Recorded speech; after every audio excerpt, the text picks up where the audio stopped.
Les élections à la tête des trois importantes ligues de football en RDC, à savoir la Ligue nationale de football de jeunes, la Ligue nationale de football féminin et la Ligue nationale de football, ont été reportées à une date ultérieure. Initialement prévues le 3, le 4 et le 5 avril 2025, ces élections ne pourront pas se tenir comme prévu en raison des difficultés logistiques rencontrées par le comité de normalisation de la Fédération congolaise de football association. En cause, l'absence de certains délégués à Kinshasa a été l'un des principaux obstacles à la tenue de ces élections dans le délai prévu. Une situation qui soulève des interrogations sur la préparation logistique du processus électoral, d'autant plus que ces élections sont cruciales pour la stabilité et la bonne gouvernance du football congolais. Face à cette impasse, le CONOR a pris la décision de demander à la commission électorale de reporter ces élections avant le 20 avril 2025. Ces délais visent à permettre aux instances compétentes de garantir un processus électoral inclusif et transparent.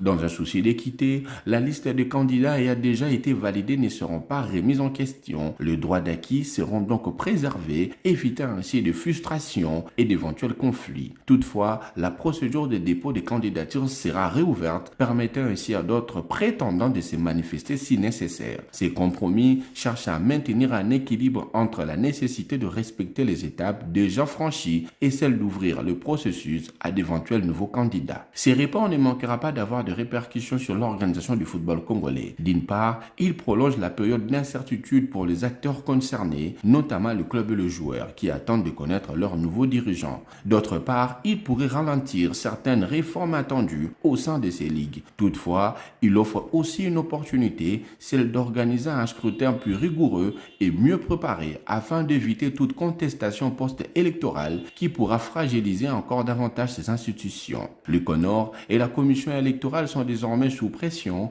pour respecter le nouveau calendrier et garantir un processus crédible. Le football congolais, déjà confronté à plusieurs défis, a plus que jamais besoin de stabilité et de décisions structurantes pour son avenir.